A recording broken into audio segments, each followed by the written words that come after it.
dinukum waliyadin. Orang sini sudah rukun antar agama karena perang agama terbesar terjadi tahun 800 di sini antara Wangsa Shailendra sama Wangsa Sanjaya. Wangsa Sanjaya beragama Hindu, Wangsa Shailendra beragama Buddha. Sampai Raja Hindu takut menjadi raja. Panukuh pergi ke India.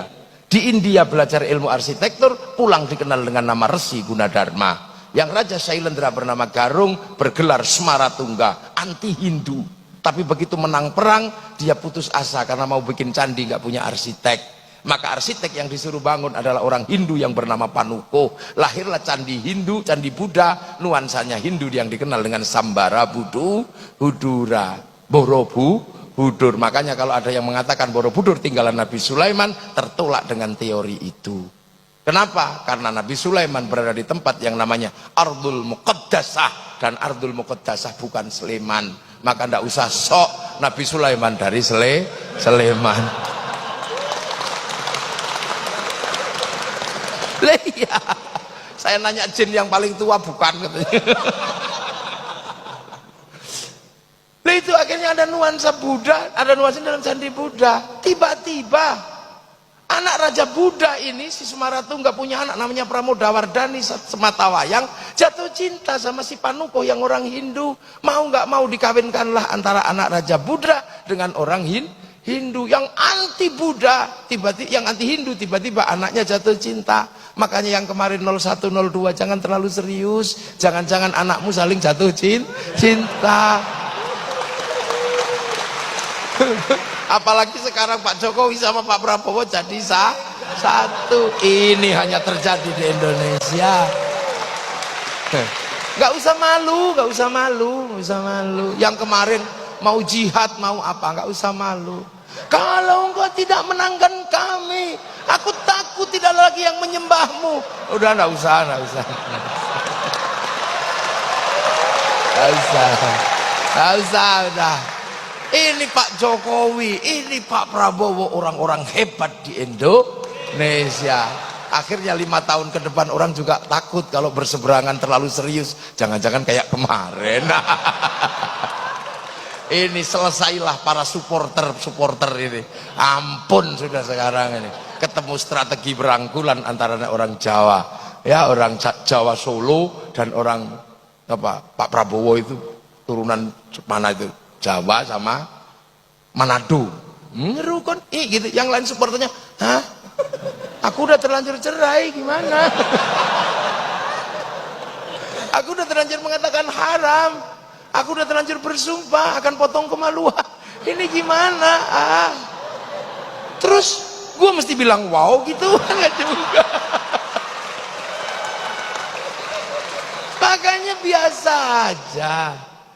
Lu akhirnya selesailah problem Hindu Buddha.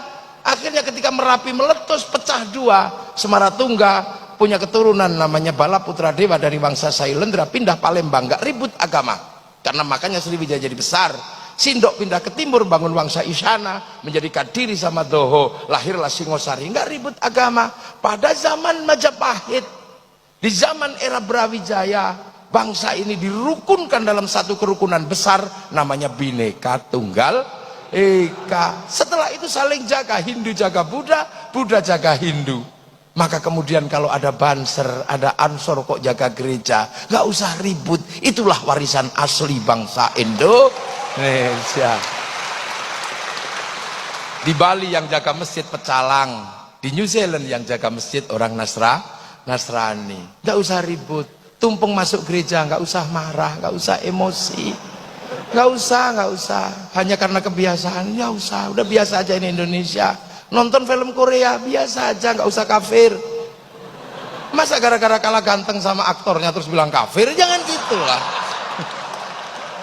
Kita biasa aja, jadi kita ini punya bangsa.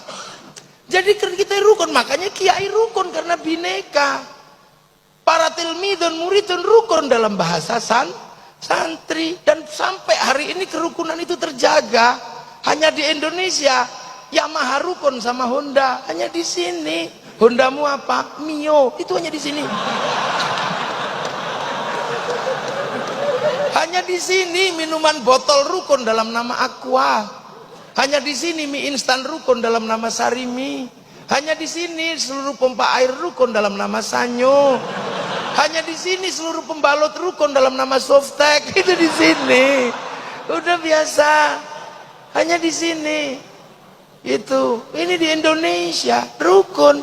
Makanya kemudian para ulama punya konsep merukunkan ini tanpa membentur. Akhirnya kemudian kehilangan tanah air ini, Islam harus punya bangunan baru.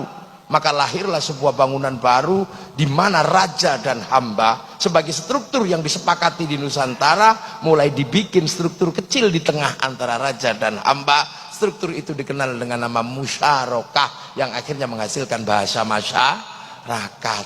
Lah kalau sudah masyarakat, jangan raja, jangan hamba saling menindas, tapi hidup saling bertanggung jawab. Konsep hidup saling bertanggung jawab tawarannya adalah dari Rasulullah, kullukum ra'in wa kullukum mas'ulun an ra'iyati. Maka hidup bersama dalam musyarakah, orangnya disebut ra'iyah atau rakyat. Akhirnya raja dan hamba melebur dalam konsep ra'iyah. Dan satu-satunya bangsa muslim dunia yang sanggup mengambil kalimat Rasulullah untuk menyebut warga bangsanya dengan sebutan ra'iyah hanya ulama Indonesia. Nggak ada yang lain. Tapi ulama nggak marah, harus dihapus semua, enggak. Yang kawulo masih boleh bilang kulo, yang hamba masih boleh bilang ambu, yang abdi masih boleh bilang abdi, yang sahaya masih boleh bilang saya, masih boleh. Jadi gitu.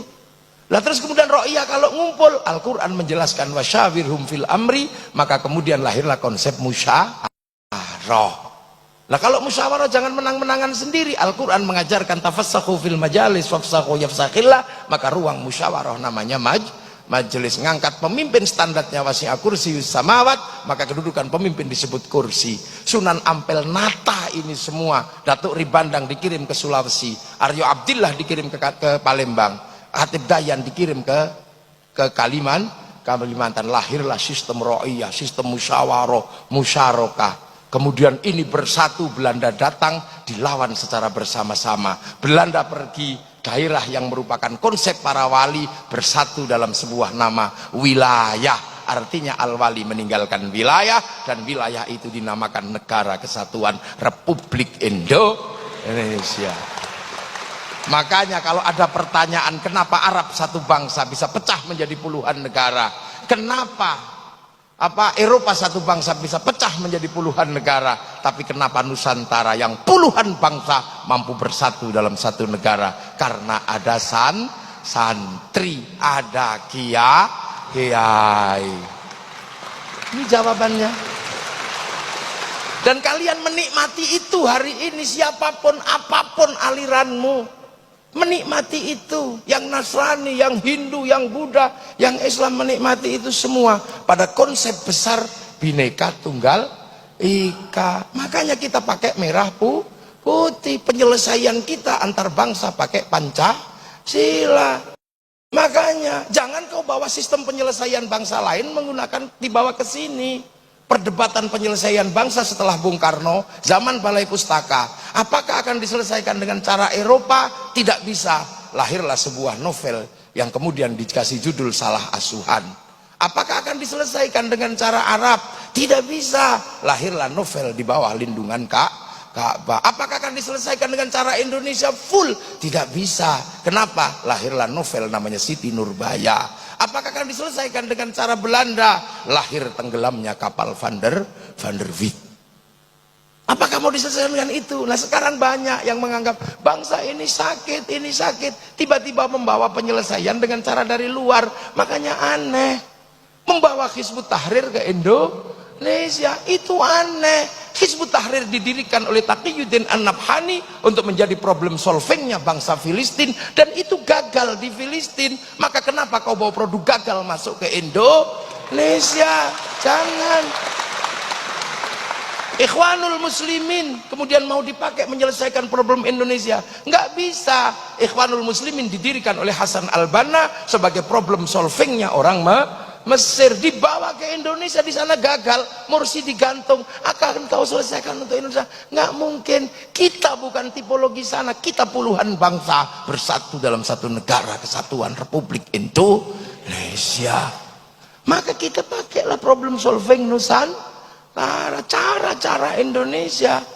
Kemudian Hizbut Tahrir yang merupakan khilafah tahririyah, akhirnya nggak laku. Biar laku dihubungkan dengan khilafah ala minhajin nubuwah. Khilafah minhajin nubuwah itu adalah alamatus sa'ah. Dia datang bersama hari kiamat. Kalau khilafah tahririyah itu bikinan Taqiyuddin An-Nabhani.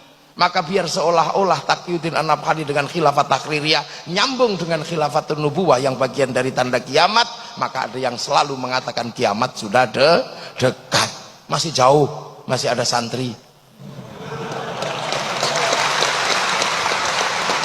Lu santri kalau zikir bunyi, maka yang tidak ngerti bisa dengar menirukan. Pakai speaker yang jauh bisa dengar menirukan. Yang lain cuma diam gitu. Nah, yang nggak bisa zikir sampai mati juga nggak bisa zikir, nggak dengar apa-apa. Strategi luar biasa. Makanya jangan kau sebut negeri ini tauhid. Gitu loh. Maka karena konsep besar adalah wilayah, maka santri yang merupakan tinggalan para wali, begitu bangsa ini harus memilih sikap. Apakah sikap memilih dasar Islam ataukah sikap memilih dasar bangsa dan negara? Kiai Hasyim Asy'ari memilih sikap bagaimana membangun bangsa dalam ketuhanan yang Maha Esa, meninggalkan yang namanya dan kewajiban syariat Islam bagi pemeluknya.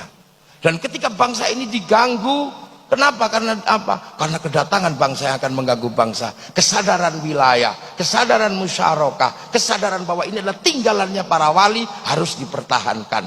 Maka ketika Belanda datang, kaum muslimin melakukan perlawanan, dan perlawanan itu diambil alih oleh santri dengan bikin keputusan yang sangat syar'i, namanya resolusi jihad tanggal 22 Oktober tahun 45.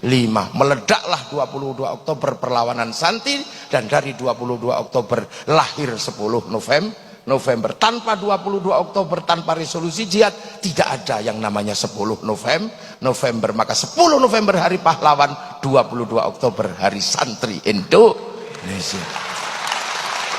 Nggak bisa. Lah kenapa bermula dari mana? Dari merah putih. Berawal dari merah putih. Dulu merah putih paling dibenci sama Belanda karena mempersatukan. Kiai santri akhirnya tidak bisa mengibarkan merah putih depan rumah, kibarkan di atas rumah kalau mau bangun.